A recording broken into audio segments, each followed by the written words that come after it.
cruz no centro de todas as coisas, o significado da cruz, o sentido da cruz. E essa é uma mensagem que estremece com as minhas estruturas, obviamente, porque essa é a beleza e o terror do pregador.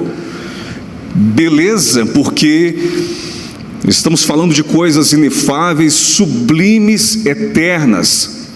Pregar sobre a cruz de Cristo, meus irmãos, é pregar sobre o centro de todas as coisas. É pregar sobre o evento mais importante que já existiu e que existirá. Pregar sobre a cruz de Cristo é pregar sobre o centro da sua vida. É sublime, é supremo. Essa é a beleza do pregador. Estou aqui entre Deus e o povo de Deus. É sublime, mas é aterrorizante ao mesmo tempo. Porque o pregador, ele é o mensageiro de Deus enquanto pregador, e isso requer total compreensão do que se está fazendo aqui nesse lugar, com coração limpo, mãos puras, um pecador redimido pelo Senhor Jesus, entre Deus e os homens, trazendo a palavra que é santa, que é eterna, que é poderosa. Entende qual é o terror do pregador e a beleza do pregador ao mesmo tempo? Portanto, esse é um momento solene, esse é um momento onde nós devemos olhar para a cruz de Cristo, que está estendida diante de você, e dizer: Senhor, eu quero compreender ao máximo o que significa a cruz de Cristo. Abra comigo Isaías capítulo 53, por favor. Isaías capítulo 53, nós vamos ler do verso 1 ao 12. Isaías 53, 1 ao 12. Diz assim: quem creu em nossa mensagem, a quem o Senhor revelou o seu braço, meu servo cresceu em sua presença, como tenro broto verde, como raiz em terra seca. Não havia nada de belo, nem majestoso em sua aparência, nada que nos atraísse. Foi desprezado e rejeitado, homem de dores, que conhece o sofrimento mais profundo. Demos as costas para ele, desviamos o olhar. Ele foi desprezado e não nos importamos. Apesar disso, foram as nossas enfermidades que ele tomou sobre si, e foram as nossas doenças que pesaram sobre ele.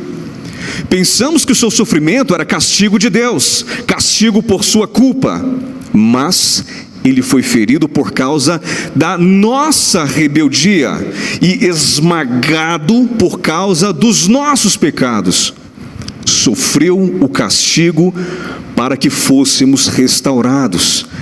Ele recebeu açoites para que fôssemos curados. Todos nós nos desviamos como ovelhas, deixamos os caminhos de Deus para seguir os nossos caminhos.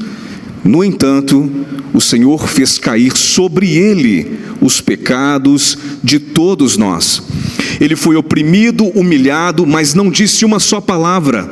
Foi levado como cordeiro para o matadouro, como ovelha muda diante dos tosqueadores. Não abriu a boca. Condenado injustamente, foi levado embora. Ninguém se importou de ele morrer sem deixar descendentes e sua vida ser cortada no meio do caminho. Mas ele foi ferido mortalmente por causa da rebeldia do meu povo. Não havia cometido nenhuma injustiça e jamais havia enganado alguém. Ainda assim, foi sepultado como criminoso, colocado no túmulo de um homem rico. Fazia parte do plano do Senhor esmagá-lo e causar-lhe dor. Quando, porém, sua vida for entregue como oferta pelo pecado, ele terá muitos descendentes, terá vida longa e o plano do Senhor prosperará em suas mãos. Quando ele vir que tudo que resultar de sua angústia ficará satisfeito, e por causa de tudo que meu servo justo passou, ele fará que muitos sejam considerados justos, pois levará sobre si os pecados deles. eu lhe darei as honras de um soldado vitorioso, pois ele se expôs à morte. Foi contado entre os rebeldes, levou sobre si a culpa de muitos e intercedeu pelos pecadores. Oremos ao Senhor. Pai, estamos diante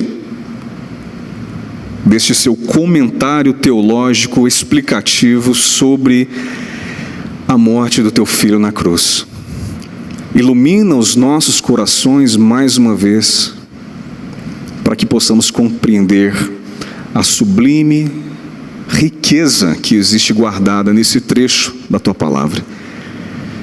Sejamos impactados, transformados nessa noite, para a maior glória do teu nome. Amém.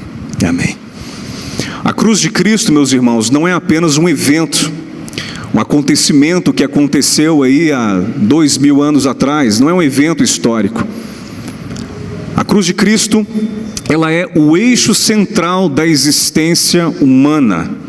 Como eu disse anteriormente, mais importante do que o próprio Big Bang. A cruz de Cristo, ela é mais importante do que a criação do universo.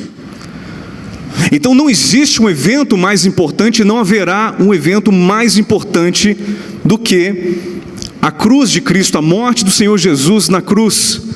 Que Cristo foi morto em Jerusalém, isso aí é aceito por praticamente todo mundo. Que Jesus morreu há 2000 anos atrás, todos já sabem, historicamente isso já é comprovado, indiscutível.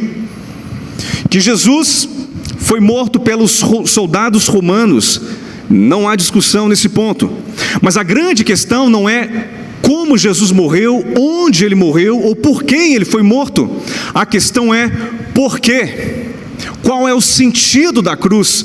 Senhor, qual é o objetivo de entregar o seu próprio filho para livrar o seu povo da condenação eterna? Por quê? Qual é o sentido da cruz de Cristo? Essa é a questão central que nós vamos tentar responder aqui nessa noite. Queridos, nós acabamos de ver aqui o Evangelho segundo Isaías. Eu acabei de ler a nova versão transformadora, que é uma versão que eu gosto muito.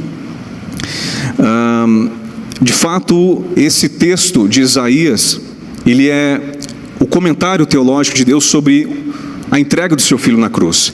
E se nós pudéssemos resumir esse texto em uma só palavra, a gente diria substituição. Cristo substituiu eu e você na cruz. A questão é que você, nós cometemos crimes diante de Deus. Deus cria então a natureza e diz: me adore. Deus, sabemos que o Senhor criou todas as coisas, isso também é indiscutível. Deus disse: sol brilhe, e o sol brilhou. Deus disse: aves cantem, gorjeiem, me adorem, e as aves adoram a Deus. Deus disse: monte, eleve-se até tal ponto, e os montes se elevaram.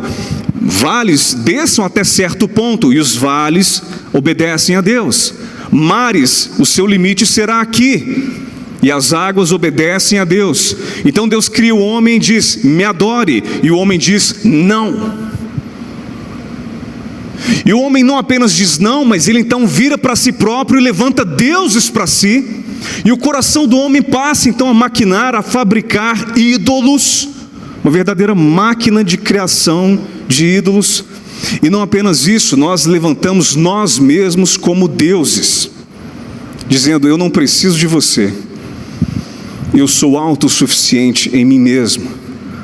Isso faz com que estejamos com sérios problemas. Então, Paulo, percebendo isso, escreve, ele escreve durante todas as suas cartas, todos os seus escritos, ele vai dizer: eu preciso pregar, eu quero pregar a Cristo, eu quero pregar a cruz, eu preciso pregar a Cristo crucificado, eu decido somente pregar a Jesus crucificado.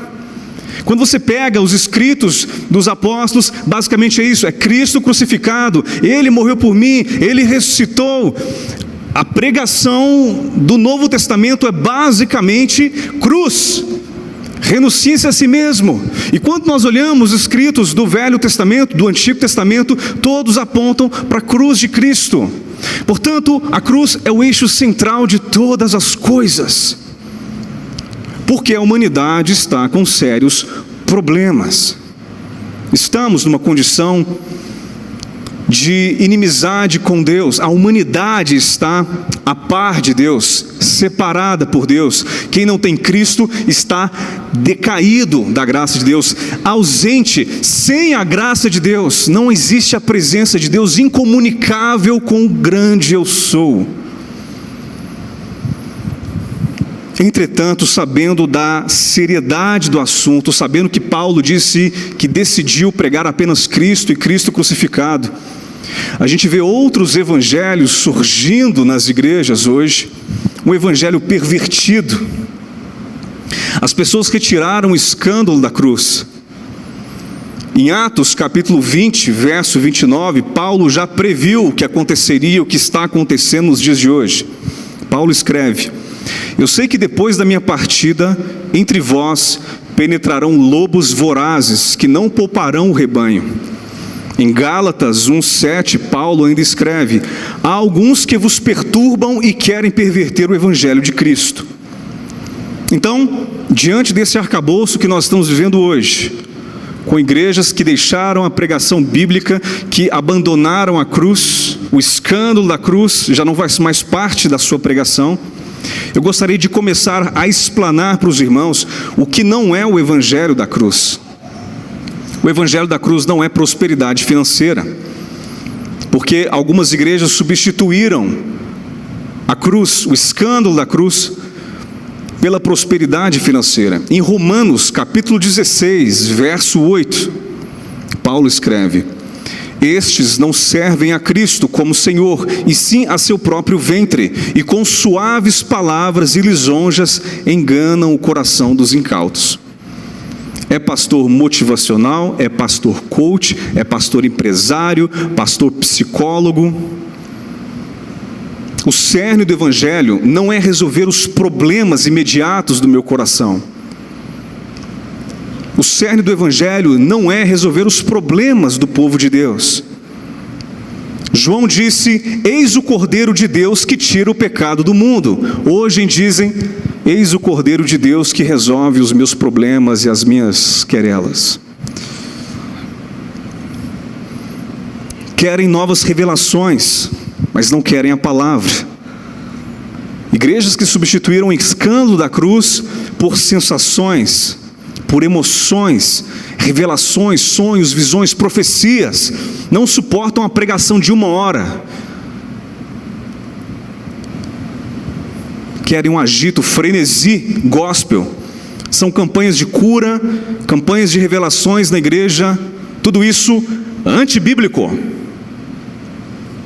Deus passou a ser um objeto de uso nessas igrejas, e essas igrejas têm mecanismos de atrair homens carnais através de métodos carnais. Meus irmãos, isso é um problema sério na igreja brasileira hoje. Um sincretismo religioso, busca pela emoção. E aí, esses pastores estão sempre lendo o último livro sobre como ser uma igreja grande e relevante na cidade, quais são os métodos de crescimento de igreja. Nada contra isso, existem excelentes métodos e temos que ler esses livros, mas o coração deles trabalha em favor de crescimento numérico e nada mais.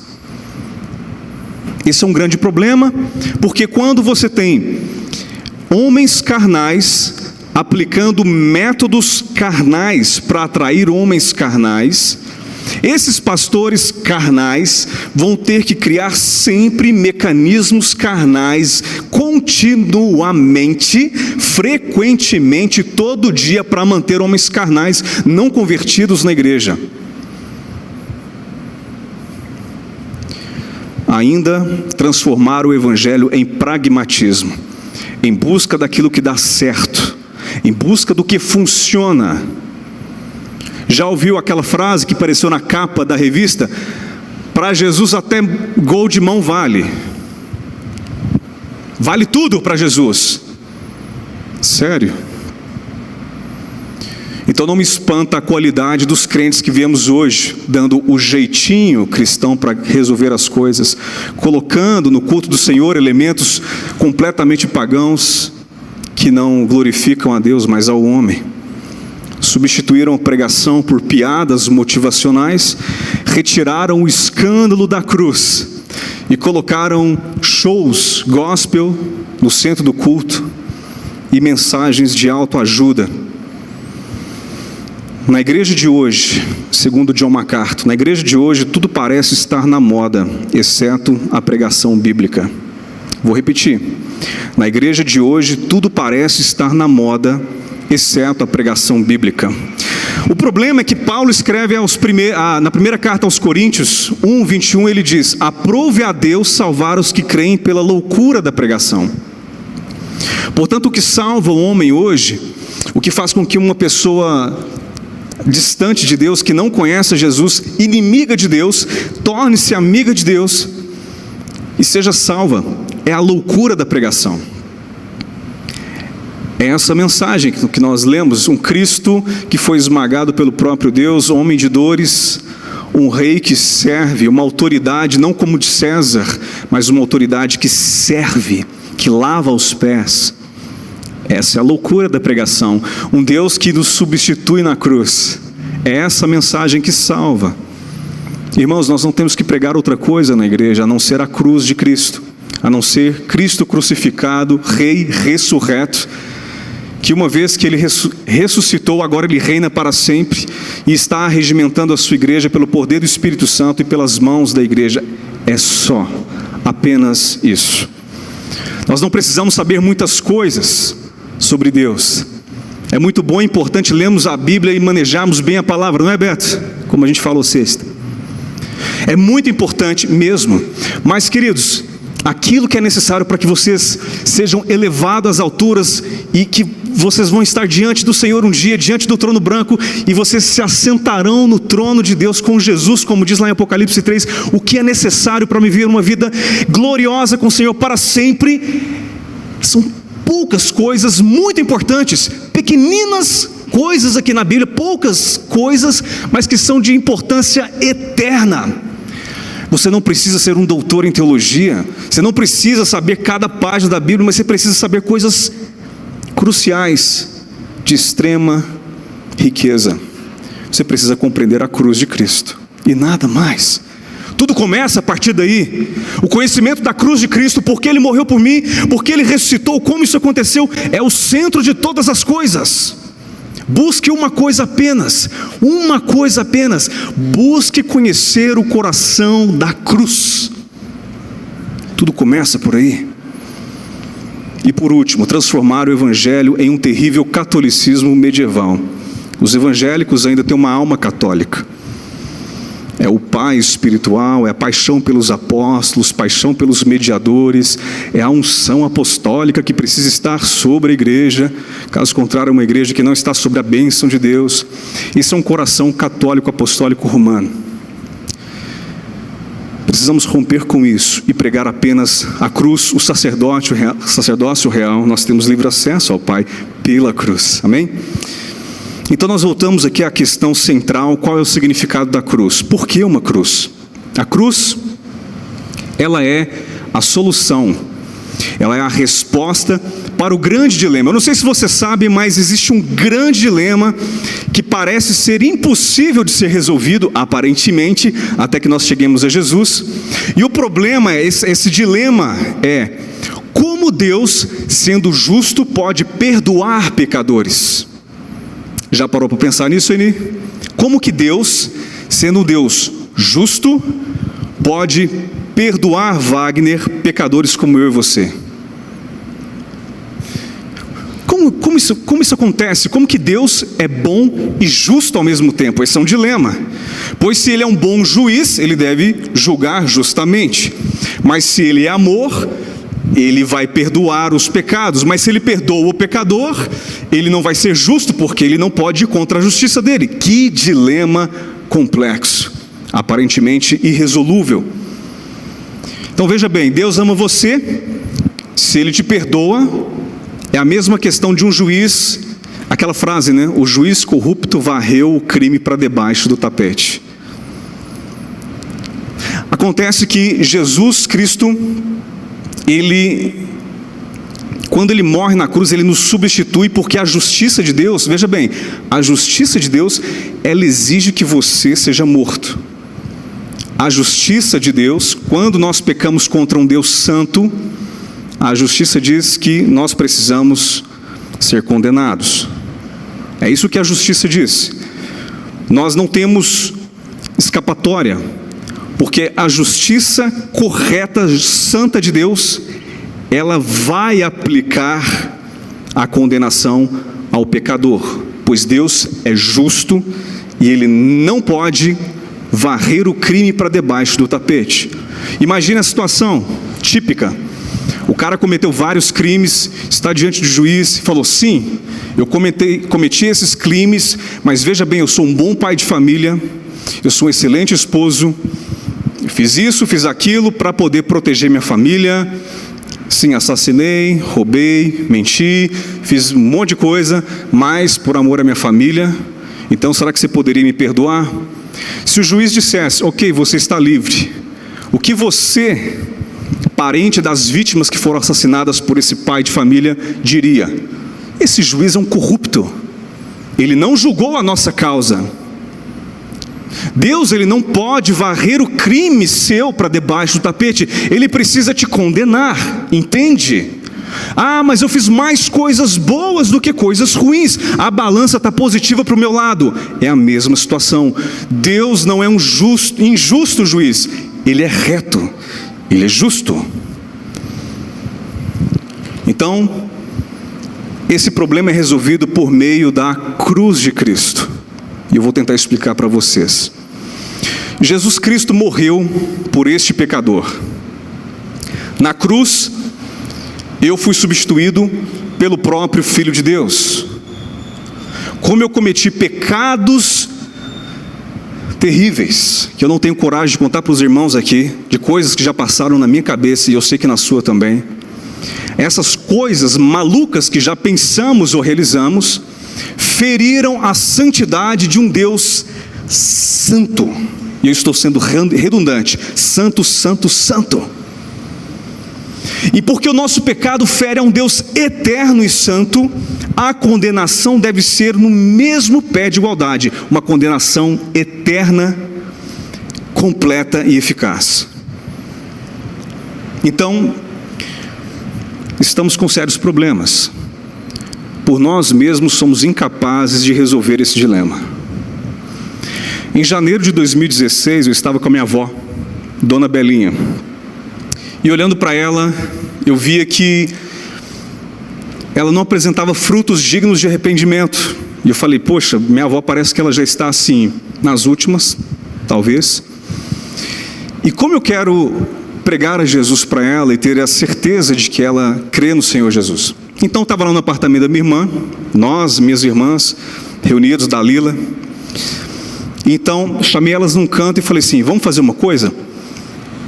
Vamos simular uma conversação, nós vamos começar a conversar sobre o Evangelho. Eu vou fazer perguntas para vocês, vocês vão fazer perguntas para mim, e nós vamos teologar. Quem sabe assim, a minha avó não entra na roda, e a gente começa então a discutir sobre Cristo e a cruz de Cristo com ela. Foi uma estratégia, pois eu não queria feri-la, eu queria ganhar os ouvidos dela. Então, no meio da conversa, ela se abriu e eu disse: vó, quando você chegar diante de Deus e Ele te perguntar: Dona Belinha, por que eu deixaria você entrar no paraíso? Qual é o motivo pelo qual eu deveria deixar você entrar no paraíso? O que você diria? Então minha avó, Dona Belinha, falou assim: uai, Guilherme, eu diria assim que eu tentei ser uma boa pessoa. Eu fiz umas obras boas, fiz algumas coisas legais, fui na igreja todo domingo, cumpri os sacramentos, fiz penitência, rezei, sabe? Tentei ser uma boa pessoa. Então eu disse para ela: vó, esse dia está chegando e vem a galope. E quando Deus te perguntar o porquê que Ele deve deixar você entrar no céu, se isso acontecer, lembre dessas minhas palavras. Jamais diga que você tentou ser uma boa pessoa. Nunca diga a Deus que você foi suficiente, que os seus méritos e virtudes fizeram com que você estivesse diante de Deus, que você pudesse se recomendar diante de Deus. Nunca diga que você tentou cumprir todas as leis. Porque a Bíblia nos diz o que é preciso para poder entrar no reino dos céus e estar diante de Deus. É muito simples. Sabe o que é preciso? Ser uma pessoa completamente perfeita, sem pecado algum, mãos completamente limpas, coração puro, nunca ter pecado na vida, ser uma pessoa totalmente justa, reta, perfeita. Fala sério. Nem o mais puro e adequado dos homens conseguiria cumprir esses requisitos. Então estamos em apuros. Perceba, você consegue perceber o porquê que nós precisamos de um Salvador? Ninguém consegue cumprir com esses requisitos. Todos pecamos. E toda a humanidade pecou e está destituída de Deus, distante de Deus. Então, voltando à dona Belinha, eu falei, vó, eis aqui o que você deve dizer a Deus, caso Ele te pergunte isso. Lembre-se dessas palavras. Deus, eu quebrei todas as suas leis e cada um dos seus mandamentos. Eu feri a tua santidade, eu andei pelos meus próprios caminhos, eu adorei a mim mesmo, eu me levantei como minha própria deusa. Mas eu te conheci, e quando eu conheci o teu filho, eu digo que pelos méritos e virtudes dele, eu posso entrar. Por conta dos méritos, virtudes e feitos dele, o meu irmão mais velho, o meu campeão, eu posso entrar em nome de outro, não pelo meu próprio nome, pelos feitos de outro, eu tenho acesso a ti. Aleluia. Pelos méritos de Cristo. Lembre-se disso, vó. Não são seus méritos, mas os méritos de outro. Então, meus queridos, apenas um não falhou nessa história. Há apenas um herói na nossa história. Deus diz para nós: vocês violaram as minhas leis, você me desprezou. Culpado, culpado, culpada, culpado. Todos estão culpados. Mas então Deus dá o primeiro passo. Entrega o seu filho que nos substitui na cruz. Deus vira a sua face de Cristo para que Deus pudesse virar a face dele para mim e para você. Deus esmaga o seu filho, Deus homem, Cristo Jesus, homem, Deus, esmaga ele na cruz para que ele pudesse então nos levar para casa e nos ter como filhos. O significado da cruz tem também as suas raízes no sacrifício e nesse intercâmbio de Deus conosco na cruz. Esse que é o grande intercâmbio. Isaías 53, se não for projetado, abra sua Bíblia, por favor, mais uma vez. Isaías 53, verso 4, mais uma vez. Isaías 53, verso 4, olha o intercâmbio de Cristo na cruz conosco, verso 4. Apesar disso, foram as nossas enfermidades que Ele tomou para quem? Para Ele mesmo, sobre si. Quem matou a Cristo na cruz? É isso que você precisa entender. Nós temos que ter uma visão mais completa disso. Porque nós, como crentes, às vezes pensamos: quem matou Jesus não fui eu exatamente, né? Eu sou um pobre coitado, enganado por Satanás. Já nasci em pecado, então essa é a minha natureza. Eu não fiz muita coisa, nem pedi para ter nascido. Então sim, eu sou uma vítima. E Jesus é meu herói, porque Ele vem e me salva mesmo. Mas eu sou uma vítima. Não. As nossas enfermidades, as nossas culpas, o nosso pecado, foi a causa de Cristo ter ido à cruz. Você precisa entender isso. Então, aquele pecado horrível que você cometeu, aquele que às vezes não te deixa dormir à noite, é isso, essa figura horrenda, esse pecado terrível, e todos os pecados da humanidade que fez com que Cristo precisasse ir à cruz e ser erguido em maldição e em desprezo. Queridos irmãos, fomos eu e você que matamos a Cristo, não foram os soldados romanos. Você está entendendo?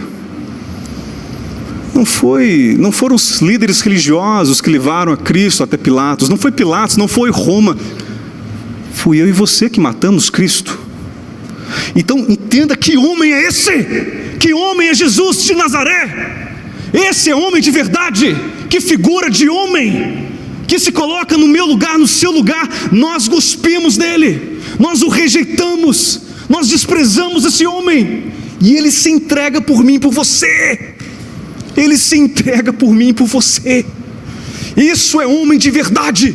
Homem de verdade não é esses caras barbudos que levantam 150 quilos no supino, não. Esses caras truculentos que Hollywood nos mostra. Isso não é homem. Homem, quer saber onde está um homem? Está aqui, na palavra de Deus.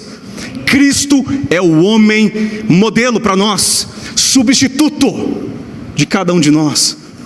Você cospe na cara de Deus, você despreza Deus. Muitas vezes nós levantamos nós mesmos como deuses, e Ele vem e se coloca no nosso lugar e morre por mim, por você. Isso é homem de verdade. É o meu herói, é o seu herói, é o nosso campeão. Um homem. Ele é um homem hoje diante de Deus. Aleluia. Veja comigo o verso 5 de Isaías 53. Mas ele foi ferido por causa de nossa rebeldia. Ele foi ferido por causa de quem? Opa, nossa rebeldia. Esmagado por causa de nossos pecados. Sofreu o castigo para que fôssemos restaurados, e recebeu açoites para que fôssemos curados. E então naquela cruz ele diz: está consumado.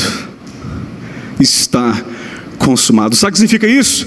Sabe o que significa isso? Tetelestai? Paguei completamente a sua vida, a sua dívida. Tudo está pago, tintim por tintim. Todos os pecados que nós cometemos para trás, os pecados de hoje e os pecados que virão na sua vida, todos anulados. Posso ouvir um amém aí? Amém. Querido, significa que quando a vergonha bater na tua cara dizendo: lembra o que você fez mês passado? Lembra o que você fez lá em 2007? Quando o diabo aparecer diante de você e falar assim: como você é cínico, quer vir para a igreja, quer servir a Deus, lembra do que você fez? Você vai dizer: está consumado, está pago por completo. Isso é maravilhoso. É isso que significa estar consumado. Não tem mais dívida para você. Aleluia. Ele não apenas morreu por mim e por você, Ele viveu por mim e por você. Então ele viveu toda a vida santa que uma pessoa deveria viver, mas por conta do nosso pecado nós não conseguimos viver. Ele viveu e morreu. Ele viveu a nossa vida.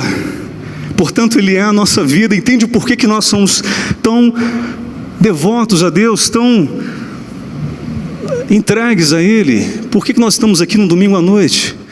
Porque Ele viveu a nossa vida. Ele é a nossa vida, entende? Ele morreu por nós. E Ele satisfez a ira justa de Deus. O Pai já está propiciado. Olha comigo o verso 10. Verso 10. Fazia parte do plano do Senhor esmagá-lo. Opa, então peraí. Quer dizer que os meus pecados mataram a Cristo na cruz? Sim. Mas foi o próprio Deus que esmagou a Cristo? Sim. Então era plano de Deus esmagar a Cristo? Sim. Já era um plano antes da fundação do mundo, por conta do meu e do seu pecado. Portanto, Deus esmagou a Cristo para que não fosse esmagados quem? Eu e você. Ele foi esmagado no nosso lugar. Então continua, no verso 10. Fazia parte do plano de Deus esmagá-lo e causar-lhe dor. Quando, porém, sua vida for entregue como oferta pelo pecado, ele terá muitos descendentes. Não é que Deus teve prazer em esmagar a Jesus por maldade, não. O prazer de Deus não é esse ponto. prazer de Deus foi olhar para o futuro e ver a sua igreja redimida, ver a noiva livre de culpa, adornada, restaurada e vivendo eternamente com o Pai, o Filho e o Espírito Santo. Então o prazer de Deus foi olhar para a sua noiva restaurada, então ele esmaga o Filho em comum acordo para que nós fôssemos poupados. O cristianismo é a única religião em que se prega isso. Todas as outras religiões são faça, faça, faça, faça, e então eu serei. Então assim, eu vou fazer para alcançar o favor de Deus e ser salvo. O cristianismo é, como eu fui salvo e alcancei o favor de Deus por graça, sem merecimento, então eu faço e faço. Pelo derramamento do sangue de Jesus, ele entrou no mercado de escravos do pecado e derramou seu sangue e comprou a igreja. Mas também a cruz tem o seu significado no peso e dor que Jesus enfrentou. O significado da cruz também é encontrado nos sofrimentos de Cristo. Veja bem, a angústia no Getsêmani, Jesus suou sangue, tamanho estresse ele sentia naquele momento. As suas glândulas, os seus poros começaram então a estourar e a expulsar sangue, indicando o peso do pecado sobre Jesus. Os flagelos romanos, o chicote, primeiramente o chicote que tinha um osso ou um metal na ponta, batia nas costas de Cristo e abria uma ferida, rasgava primeiramente a pele e a gordura, e a segunda chicotada já abria músculos até chegar nos tendões. Isso destruía também os vasos sanguíneos dele. Então, uma atrás da outra no mesmo lugar, e abrindo aquilo, e Jesus não parava de sangrar por mim e por você. A coroa de espinhos, o símbolo da maldição foi cravado nele. Então ele foi... A coroa de espinhos, ela tinha essa conotação de maldição na época. Então colocaram na cabeça dele como dizendo o rei maldito, e cravaram a maldição da coroa de espinhos em Jesus. Não eram espinhos de roseiras, mas eram espinhos longos de 5, 6 centímetros. Você sabe que a cabeça tem muita vasocirculação, né? Muitos vasos sanguíneos. Imagine a quantidade de sangue que Jesus não expeliu pela cabeça. A dor, o sofrimento de ser pregado na cruz. Ele, além de receber a maldição, ele também foi cravado no símbolo da maldição, que é a cruz. Hoje a cruz pra gente, igreja, é algo bonitinho, né? Aí você tatua a cruz na perna, você carrega uma cruz no peito, um objeto assim como, né, como se fosse algo bonitinho. Na época, a cruz era o símbolo que ninguém queria cravado, sei lá, no seu corpo. Ou a cruz era uma coisa horrível, repugnante, símbolo de maldição. Então, Cristo foi cravado nesse símbolo da maldição. A lança, Jesus entregou tudo até a última gota de sangue. A cruz que ele recebe na lateral. Então, na cruz, o peso do pecado e da ira divina foi derramado sobre Cristo. Amém? Entenderam isso? Na cruz, toda a ira de Deus, o peso do pecado esmagou a Cristo na cruz. A cruz também tem um significado como sendo o eixo central da história, de toda a história. Toda a história encontra seu significado nesse evento, de certa forma que a cruz, então, no centro. Vem comigo aqui no Antigo Testamento e no Novo Testamento, né? Então, imaginemos a cruz aqui, ó. Antes da cruz, depois da cruz, ok? Antes da cruz, todos os símbolos do Antigo Testamento apontavam para esse evento. Então, quando você lê o Antigo Testamento, você precisa ter olhos, lentes da Nova Aliança. Você precisa entender Cristo e a sua cruz e ressurreição, e ler o Antigo Testamento sob essa ótica, com essas lentes. No Antigo Testamento você tem, por exemplo, o sacrifício de cordeiros, né? O altar, os sábados, tudo isso apontava para Cristo. Como, por exemplo, em Números, capítulo 21, nós vemos a história da serpente erguida no deserto. O povo de Deus, pela sua desobediência, foi picado por serpentes, e aí começaram a morrer. Deus falou para Moisés: erga então uma serpente de bronze e coloque essa serpente numa haste de madeira. Madeira. Então esse madeiro vai ser levantado e todas as pessoas picadas por cobra que olharem para a serpente serão curados. Você está conseguindo fazer a conexão aí? Aqueles que olharem para o madeiro, a serpente levantada e erguida, serão salvos, terão as suas chagas curadas. Então, o próprio Cristo ligou esse evento à sua cruz. Quando você vai lá em João, capítulo 3, verso 14 e 15, Jesus diz: assim como Moisés levantou a serpente no deserto, assim importa que o Filho do Homem seja levantado, para que todo que nele crê tenha vida eterna.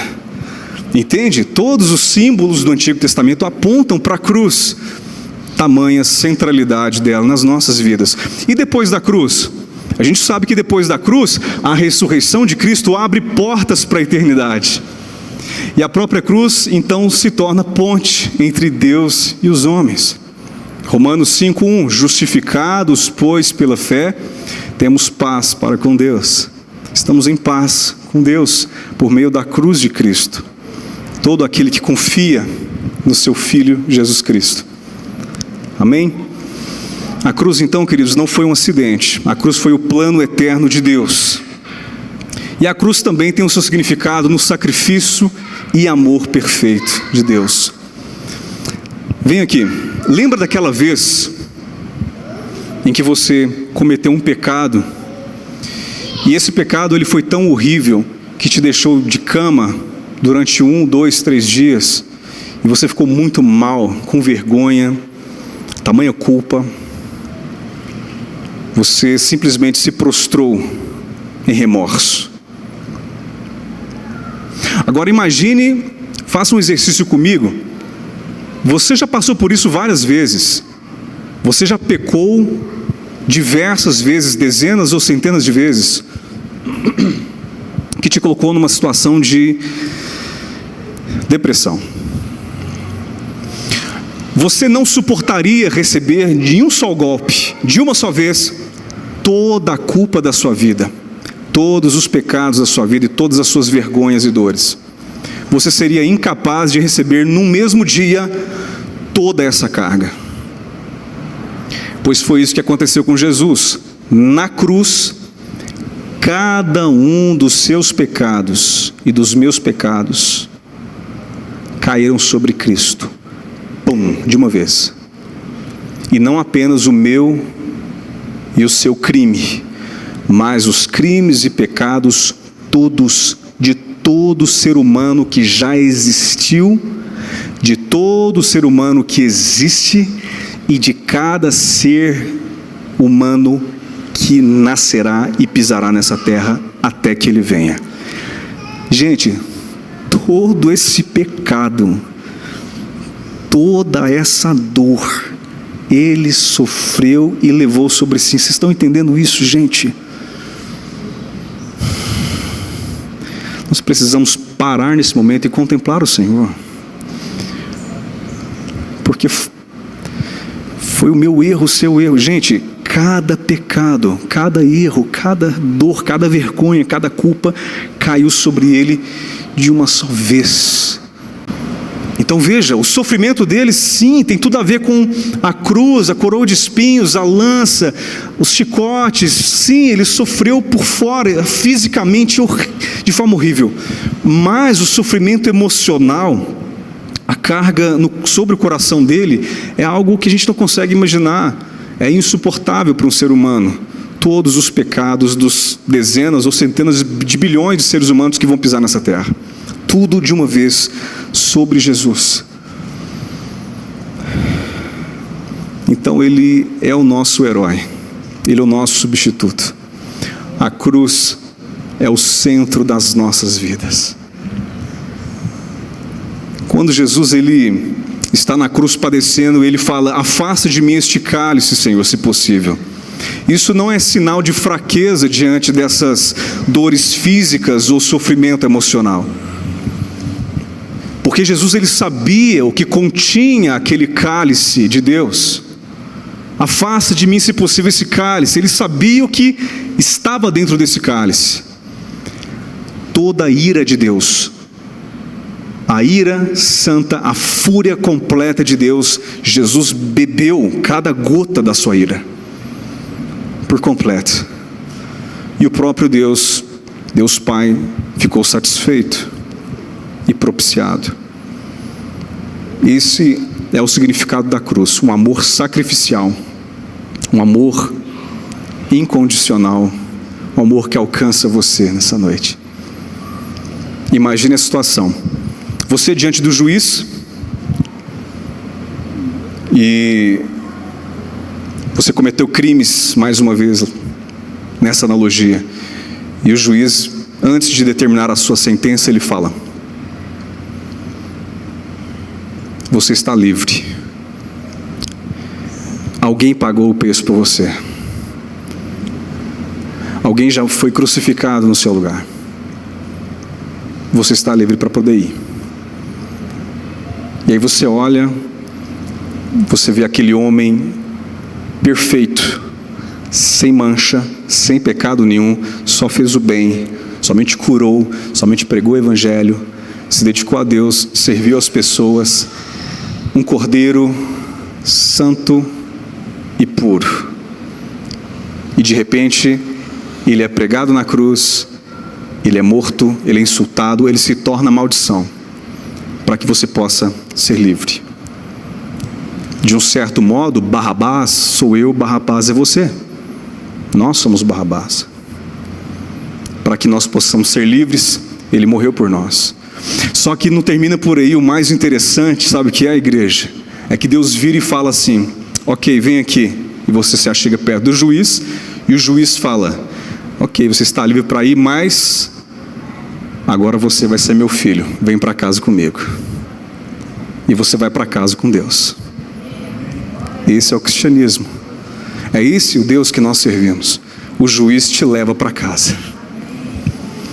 Concluindo, eu estou assim, profundamente impactado com a cruz de Cristo. É a maior beleza é a coisa mais bela que a igreja pode carregar como sendo o centro do seu significado. A igreja deve pregar Cristo e Cristo crucificado, e só isso somente. A tal ponto que é difícil pregar sobre isso, é difícil cantar canções sobre isso. E nós devemos cantar mais e mais canções sobre a cruz de Cristo, sobre o sangue de Jesus, sobre a entrega dele, sobre a ressurreição dele, aquilo que ele fez, a obra consumada dele na cruz por nós. Ele podia ter optado por uma morte rápida. Pare para pensar sobre isso. Jesus poderia ter optado pela guilhotina romana, morte rápida. Ele poderia ter optado por uma morte, uma execução de fuzil na cabeça. Ou poderia ter optado por vir no século 21 e morrer por eutanásia, uma morte fácil e simples.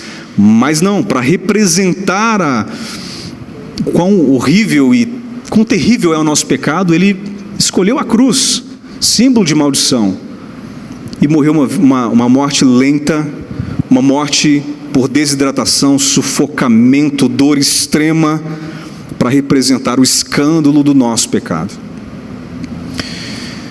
O maior escândalo foi um Deus justo ter imolado o seu Filho justo por amor a você injusto.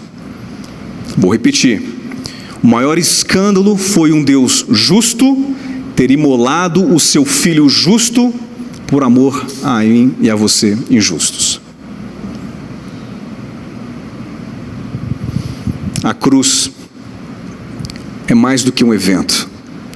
Ela é a nossa vida, ela é o centro da nossa vida. Por meio dela, a salvação foi consumada, o pecado foi derrotado, a porta para a vida eterna foi aberta. Então nós podemos adentrar os portais do céu por conta da cruz, amém? Para encerrar de verdade mesmo, porque quando o pregador fala que está terminando, você já viu, né? Mas vai comigo em Salmos. Livro dos Salmos, os Cânticos de Israel, Salmos capítulo 24. Salmo 24. O Salmo 24, ele fala sobre a entrada de Jesus por meio das portas, né? Pelos portões do céu. Veja comigo o verso 3. Quem pode subir o monte santo do Senhor? Quem pode permanecer em seu santo lugar? Alguém se Se habilita? Alguém é qualificado? Não. Quem pode permanecer em seu santo lugar? Nenhum de nós. Somente os que têm mãos puras e coração limpo. Vai comigo no verso 7. Abram-se portões da cidade. Abram-se antigos portais, para que entre o Rei da Glória. É como Jesus morreu, ressuscitou, e então, depois de 40 dias, ele é assunto aos céus. E aí, após os 40 dias, ele sobe aos céus. Um homem sobe aos céus. Não um Deus apenas, mas Cristo Jesus homem, como diz 1 Timóteo 5. O próprio Cristo, Deus homem, entra aos portais do céu. Então o texto diz, verso 7, Cristo dizendo: abram-se os portões da cidade. Aqui os teólogos concordam sobre essa visão. Abram-se os portões da cidade.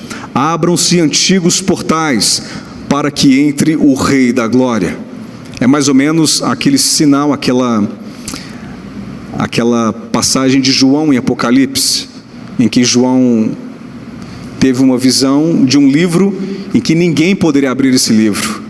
Então de repente surge o nosso herói, surge o nosso campeão, ele que é então capaz, somente ele capaz de abrir o livro. Então aqui, Cristo homem adentrando os portais da glória. Então Cristo vira e fala: abram-se os portões, abram-se portões, o Rei da Glória está entrando. E aí no verso 8, como se o céu inteiro dissesse: quem é o Rei da Glória? Quem é esse homem que ousa tocar os portões do céu? Ninguém nunca entrou pelos seus méritos, nenhum homem nunca adentrou essas portas. Quem é esse Rei da Glória?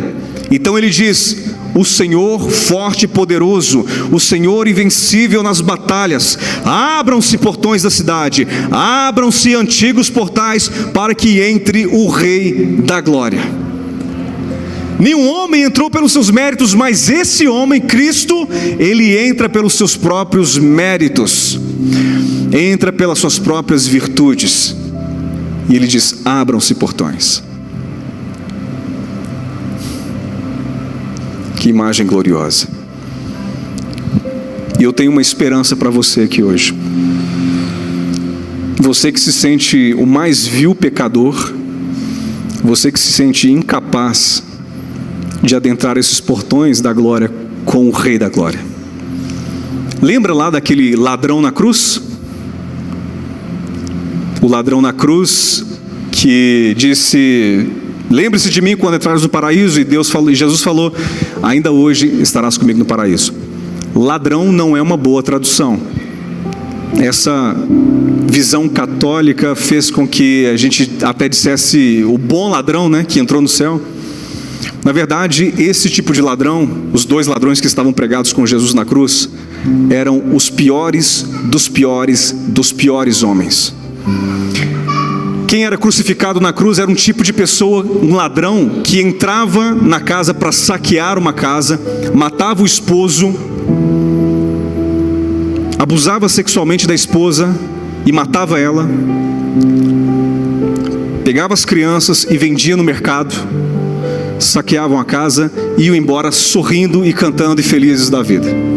É essa raça, esse tipo de pessoa que esses dois homens eram pertencentes. Então esse ladrão, um homem dessa espécie, de repente na cruz começa a entender e a ter um discernimento de quem estava ao lado dele, de quem era Jesus, muito mais do que os discípulos que fugiram e abandonaram Cristo. Ele tem uma visão, uma revelação de Deus. Deus mostra quem Cristo é para ele de forma soberana, muito mais do que os soldados ou de quem estava ali achando que ele estava morto e acabado definitivamente. Ele entende e diz: lembra-se de mim quando entrares no teu paraíso, no teu reino.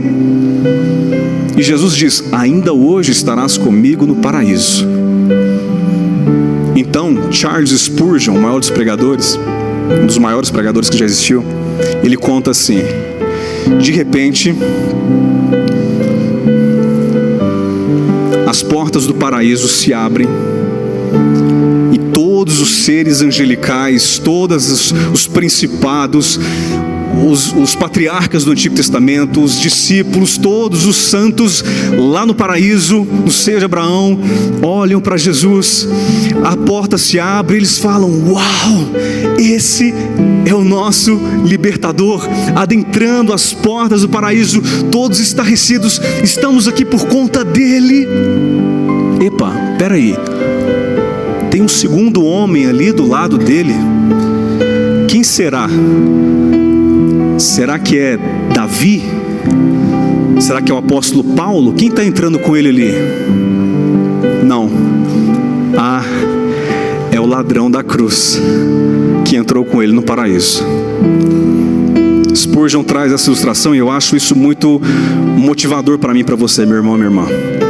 Porque mesmo se você se considera o mais vil pecador, o pior dos piores, Jesus, nessa passagem real, quando esteve com o ladrão na cruz, ele fala: hoje você vai estar comigo no paraíso.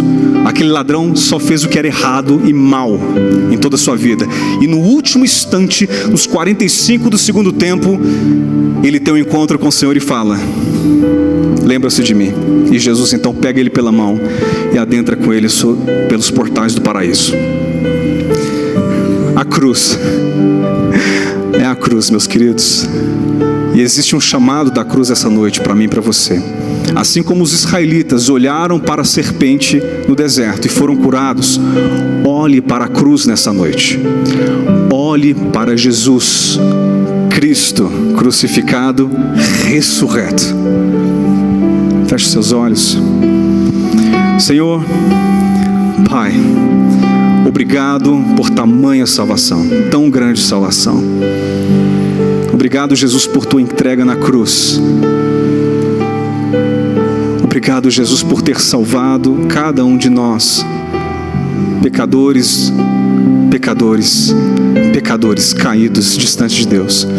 Mas pela tua graça fomos salvos e hoje temos vida contigo e podemos entrar no Santo dos Santos e temos livre acesso ao Senhor por toda a eternidade. Obrigado, Pai, por tamanha salvação, em nome de Jesus. Amém e amém.